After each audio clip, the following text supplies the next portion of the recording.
I really do not see the big deal in it because it's being the winner of a debate is more academic, and so a laptop should be given for academic purposes. But a car, being Miss UNILAG, it's more broad and everybody wants to see the fuzz, and it's university basically, so I really didn't see the fuzz about it. Probably the winner of the debate should get more things like scholarships and all, but everything in the academic zone, do you understand? But the winner of Miss UNILAG should get a car. I don't see what is wrong in it because it proves that it's actually so fashionable and classy, and I think that's just the best thing for it. Maybe not a car because they feel like a car will be a distraction. We're talking about academic stuff here in the debate and stuff. So a laptop and a reasonable cash prize or a scholarship abroad or something. Maybe promise the masters or something like that. Something nice. Yeah, something worth more. Brains are tasking. Brains are worth a lot. Yes, and it should be encouraged. Yeah. It's expected that a much larger sum of people who are university students, which is what the institution we are currently in is about, a much larger number of people. So it's the value for the number of people that can do it. Competition for a narrower path leads to higher value for the person who can achieve it. So it's somewhat unfair for a good number of us. When you look at it, most of the time, actually people who are beautiful like Angelina Jolie and co, who through their beauty have made a lot of money, then they now go back and give back to society, while the so-called people who are intellectual and academic are the ones who use that knowledge for bad purposes and actually worsen the situation of the people who they are supposed to impact on. So I do not feel that. What I think is wrong is that less emphasis is being put upon education, and if you look at it in society at large, which one is more integral to national development? Is it the beauty pageant or the education that will make Nigeria into the country that we all want it to be? This is why I think less emphasis is being put upon education. If a better reward was put on the put up for the winner of the debate, yes, but there's nothing bad about the prize for the beauty pageant. If you look at this university setting, and education comes first and foremost before other things like beauty pageants, which is secondary. So I think more attention to be paid to the debate, and they try and increase the prize and gain more funding.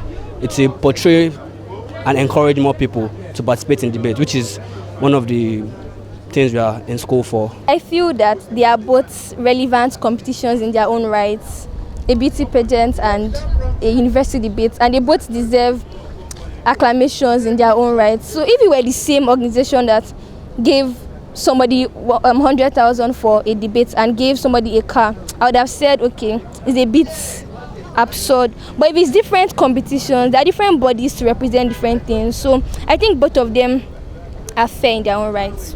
It's our attitude towards educational programs. I just remember when I was growing up, we had programs like Reach Out, Kiddy Vision 101, educational programs. But since then, there has been a drastic shift towards entertainment. Now we have more all these reality TV shows like Project Fame, Big Brother and all. So now our attention has shifted to the entertainment angle rather than the educational aspect. And this problem, I will not lay the blame on UNILAG. I'll say it's everyone. It is like a multifaceted problem. In my candid opinion, there is a high premium on creativity. You understand? Now, if you actually look at it strictly, schools really kill creativity. Now, this is a call for people that have talents, that have creative instincts to get rewarded, and by so doing, when they see others getting rewarded, they also want to unleash their creativity and their talents. I see no reason in giving somebody that won Miss UNILAG a car or giving her a Bentley. I don't know, but what I actually see there is that the society is beginning to appreciate creativity, and then beginning more specifically to appreciate those that have the boldness to come out and showcase their talents and creativity. What I think that can balance these two disparity is that the school should also take note of the unquantifiable measure of intellectual capacity somebody has, and also reward that person according to that capacity. So you don't give somebody that won a university debate a laptop You understand my point? So it can lead to an argument for people that are seeing somebody that won the Miss UNILAG getting a car, and then somebody that won a university debate that is holding the name of the university a laptop. So I'm in between. What I'm saying is that it's good to acknowledge creativity and talent, but at the same time, we should not take away the intellectual capacity some people have, so we can encourage them to do more. Somebody that got the car for Miss UNILAG, I bet you she wants to go for Miss Nigeria. But I don't know. So if I'm the one that won university and gave me a laptop, it's one thing about life is just your motivation. When a student knows and recognizes that a beauty pageant will offer more than an intellectual, let me just say a debate. When I'm certain that a debate will not offer as much as a beauty contest, then automatically it just happens naturally that I would rather go for a beauty contest because it offers more. And then also one thing that we must take into recognition is the fact that if we do not give the authorities a reason to increase the remuneration, then they feel it's enough. I mean, the beauty contest now, it was not particularly organized by the school, it was just in conjunction with the school. That means that they had so many sponsors, and the sponsors believed that it was worth a whole lot. I mean, it was worth as much as giving the winner a car. However, the university debate, the university authority probably just felt, oh, a laptop is good enough and 100,000.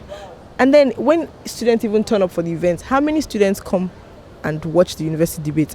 How many students go for the beauty contest? When you put that into consideration, not very many students turn out for the university. So that automatically sends a signal to them that, okay, not very many students are interested in the university debate. So why make the reward so attractive?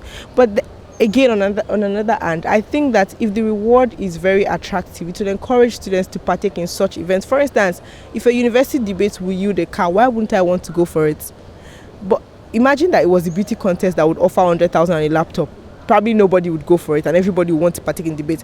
And I think a debate has to do with intellect, so it is something that students should be interested in. But if the reward is not attractive, then students would automatically, students of this present generation will probably not want to attend such. So it's just natural. It's not like it's something that, okay, whichever one pays, students go. If the debate will pay more, obviously they will go, and the beauty contest will pay more, they will go. It's just natural. The rationale for the commitment for academics or intellectual discourse is dwindling in Nigeria, and it's as a result of many factors. Now, rarely will you find a situation wherein someone just have that mindset that I want to go for a particular endeavor that doesn't pay much. It has to come from the inside, from the person, before you could actually see that kind of person that will come out. Now, the problem we have is that intellectual discourse, intellectual endeavors have actually reduced drastically to mere ephemeral things. People want to go for material things at the expense of long-term intellectual engagement. So it's more or less a psychological thing that is prevalent in our society. So students are more inclined to go for something that will reward them immediately than something that will engage them intellectually and that will be worthwhile. So I think, and it's a gradual process. If you're going to correct it, it's a gradual process. You can't wake up in a day and correct that mindset. You have to, they have to be a visionary person that is actually very futuristic. And I've seen the need to reward people. The truth be told, everybody likes incentive. Everybody wants to be rewarded. So if I'm venturing into something, I should see the benefit. So I think what we need to do is to make sure that we spice up our intellectual endeavors so that people will be more inclined. Students will be more inclined. Let's have more of competitions that are worthwhile. Competitions, things that will actually bring you up to that limelight you actually want. And let's spice it up with monetary benefit. With that, you discover that the psychology will change and it will increase. People will be more inclined to do something that are intellectually engaged.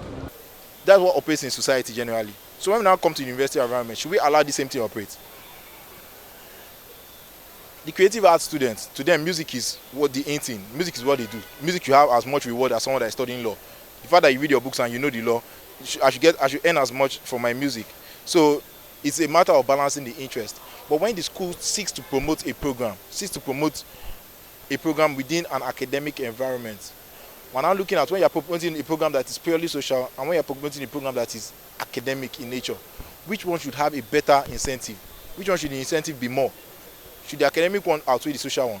Even UNILAG, we know is a social school. If Wizkid is in UNILAG today and let's say Professor Patutomi is in UNILAG, we know the way the turnout is going to be different because UNILAG is a social school. So when they are saying that, okay, this thing, the turnout will be more, if they want to put tickets, they'll probably put tickets at a higher price and students will still be able to come. And so the reward for the people that are going to be coming is usually higher. We know the cost of bringing a professor and the cost of bringing Burna Boy. So in this kind of regard now, we will now seek to just, understand and justify it.